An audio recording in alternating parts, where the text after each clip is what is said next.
Well, Donald Trump has already chickened out of the debate with Vice President Kamala Harris in September. He's canceled the whole damn thing. He's done, folks. He does not want to be on that stage with Kamala Harris. After saying that he would debate anyone, any place, anywhere, anytime, suddenly he's dialing it back. And his response is so hilarious because in one way he's saying, well, the Democratic establishment just pushed her to the front. And at the same time, the Democratic establishment doesn't like her. They may pick somebody else. So I don't want to commit to debating her because I don't know what's going to happen between now and then. He's running scared. That's exactly what's happened. He's running scared because he realizes he's a convicted felon. He's been found liable of sexual abuse. The judge said that to clarify that it was rape. And he defamed the victim afterwards. He's been guilty of fraud. And he's going to be standing across from a former prosecutor who is going to take it to him. He doesn't get... See, in the first debate, folks, he looked over at Joe Biden and he saw moments to capitalize. He saw moments where, oh, wait, he stuttered. Oh, wait, he forgot what he was going to say. Oh, wait, he misspoke. I can pounce on this. So he was excited about another debate with Biden. He's not excited about a debate with Kamala because he knows that she will absolutely hand his ass to him. And anyone who has not saw this ad yet, you really need to see it because this right here should make any Republican tuck their tail between their legs and go home. Donald Trump wants to take our country backward, but we are not going back. We are not going back. The tear gas was used to remove peaceful protesters from Lafayette Park. The president setting up this photo op for himself, dispersing peaceful protesters. He's holding up a Bible. This is a mass grave being dug for coronavirus victims at New York City's Potter's Field. They were peaceful people. These were great people. The love in the air, I've never seen anything like it. A group on one side and you had a group on the other. Very fine people on both sides. You can do anything. Grab them by the pussy. I was able to terminate Roe v. Wade. We are not going back.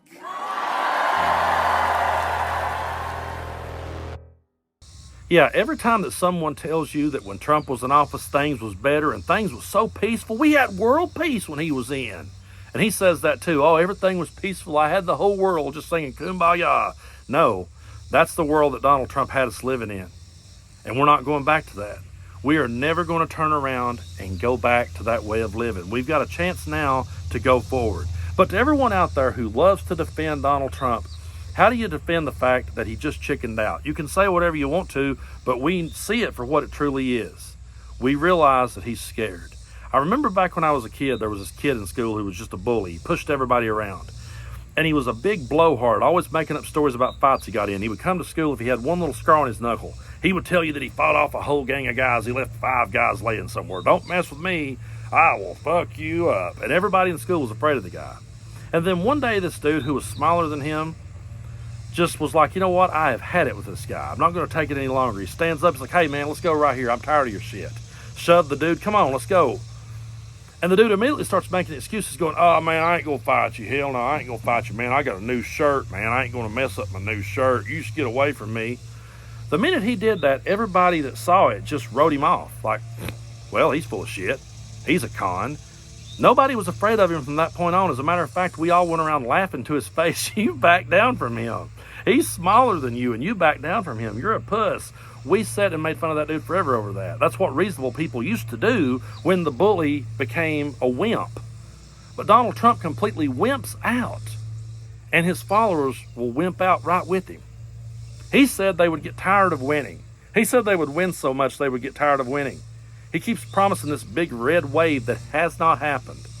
They lost in 2018, they lost in 2020, they lost in 22, they lost in 23.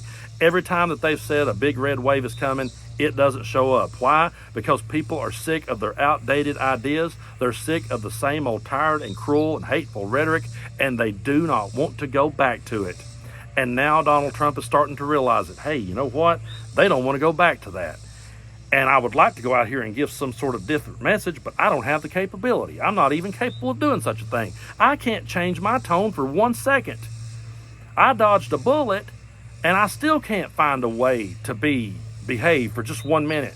I can't find a way to be nice. No, I'm going to double down and be mean. Oh, and I picked this dude over here that's even more extreme than me, and I've got to go to bat for all the crazy things he said in the past, and I got to come up with some sort of excuse for that.